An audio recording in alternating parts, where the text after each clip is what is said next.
को भी सुन सकते थे, लेकिन वहां न जाकर के केवल कंसंट्रेट करना कि केवल नाला जा सकता है जो इस वक्त नीतीश कुमार के व्यवहार में सवालों के तौर पर लोगों के जहन में दौड़ रहा है। अरविंद निषाद जी हमारे साथ जुड़े हुए हैं, सीधा उन्हीं से सवाल पूछ लेते हैं। अरविंद निषाद जी, जो इस वक्त एसपी सिन्हा साहब कह रहे हैं, आप उससे इत्तेफाक रखते हैं? लोगों के मन में यह सवाल क्यों उठ रहा है, ये बदलाव? और सवाल सीधे यही कि सचमुच नीतीश के मन में क्या है? देखिए विभा जी, हमारे बगल में जो वरिष्ठ पत्रकार बैठे हैं, इनकी सारी बात से असहमत मैं हूं, एक भी बात से असहमत नहीं हूं, क्योंकि जिन्होंने जिस विषय में इन्होंने बात की है, बेसिर पैर की बातें हैं। देखिए, राष्ट्रीय जनता दल के नेता तेजस्वी यादव और आदरणीय श्रीमती राबड़ी देवी जी के आवास पर आयोजित दावते इफ्तार कार्यक्रम में आदरणीय मुख्यमंत्री नीतीश कुमार जी का जाना हुआ, यह अच्छी बात है। राष्ट्रीय जनता दल के नेता आदरणीय श्रीमती राबड़ी देवी जी के आमंत्रण पर, राष्ट्रीय जनता दल के आमंत्रण पर उस कार्यक्रम में आदरणीय मुख्यमंत्री जी शामिल हुए। अरविंद जी, आप भी इस बात को मानेंगे कि सियासत में टाइमिंग, समय बहुत महत्वपूर्ण होता है, बहुत कुछ इशारा देता है, चंद कदमों की दूरी थी, लेकिन उन चंद कदमों को पाने में भी सालों लग गए। और जब साल के बाद जब मुलाकात हुई तो सवाल तो उठेंगे ना।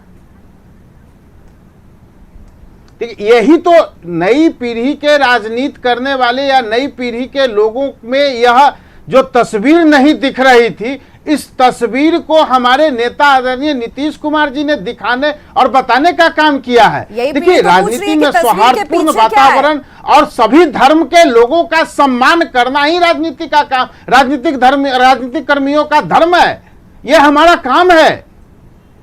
और रही बात अपने संसदीय क्षेत्र में जाने का, तो मुख्यमंत्री जी ने कई अवसरों पर कहा कि हम अपने दोनों संसदीय क्षेत्र बाढ़ और नालंदा, जहां की जनता ने मुझे 6 बार 5 बार नालंदा और 5 बार बाढ़ और 1 बार नालंदा की जनता ने लोकसभा में चुनकर के भेजा, इनका मैं आभार प्रकट करना चाहता हूं। इसलिए अपने पुराने संपर्क या पुराने लोगों का आभार प्रकटीकरण के लिए माननीय मुख्यमंत्री जी दोनों लोकसभा में कार्यक्रम बनाया और अपने लोगों के पास गए। वो मुख्यमंत्री को वोट करती है, वो आभार पूरी अगर बिहार की जनता के लिए भी व्यक्त किया जाता, यही तो सवाल था। यही एसपी सिन्हा साहब कह रहे थे कि ये सिर्फ 2 क्षेत्रों तक सीमित क्यों रह गया, सिर्फ संसदीय क्षेत्र तक जाना, वहां के लोगों से घोषणा करके गए थे, ताजा करना, घोषणा करके गए खड़े करता है।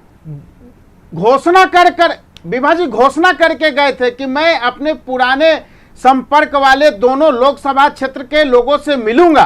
अगर वो ये कहते कि पूरे बिहार में जाकर के मिलूंगा, तब यह सवाल खड़ा होता। वो तो स्वयं घोषणा करके गए थे। जनता तो पूछेगी, जनता तो पूछेगी। सवाल कहां बनता है? संतोष पाठक जी से ही पूछ लेते हैं। संतोष पाठक जी, क्या आपके साथ जेडीयू कंफर्टेबल नहीं है? नीतीश कुमार, जहां एक तरफ देखिए उनके व्यवहार से तो आप ये समझ नहीं पाएंगे कि नीतीश कुमार क्या बताना चाह रहे हैं, क्या दर्शाना चाह रहे हैं, क्योंकि उन्होंने जिस तरीके से सभी लोगों के साथ उन्होंने कहा कि आमंत्रण जिससे भी मिलेगा मैं उसके साथ मुलाकात कर लूंगा। तेजस्वी यादव ने आमंत्रित किया, वहां भी गए। आपने कुछ वक्त पहले देखा होगा यूपी भी वो पहुंचे, अपने क्षेत्र भी पहुंचे। लेकिन सवाल यही कि क्या आपके साथ वो कंफर्टेबल नहीं है, जिस ओर एसपी सिन्हा साहब इशारा कर रहे हैं?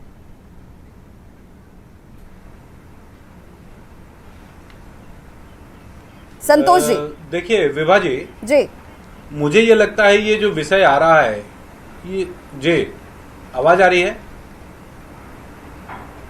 आवाज आ रही है? जी जी,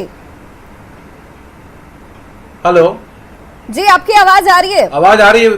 बिल्कुल संतोष जी, आ रही है आवाज। मैं ये कहना चाहता हूँ, जी जी जी विभा जी, मैं ये कह रहा हूँ विभा जी कि नीतीश कुमार जी के बारे में हमारे प्रधानमंत्री जी ने जो विषय कुछ समय पहले एक इंटरव्यू में कहा था कि जितने भी समाजवादी दल के नेतृत्व से विकसित हुए लोग हैं, उसमें से सबसे बेहतरीन अगर कोई व्यक्ति है तो नीतीश कुमार जी हैं। और हमारी 17 वर्षों की गठबंधन इस बात की पूंजी है कि हमने नीतीश कुमार जी के साथ मिलकर बिहार को बहुत आगे बढ़ाया है। आज बिहार में एक प्रकार का एक नया दौर राजनीति में भाजपा अपने स्तर पर लिखने का काम आज हम लोगों ने किया है, भोजपुर के दुलौर में, जगदीशपुर में।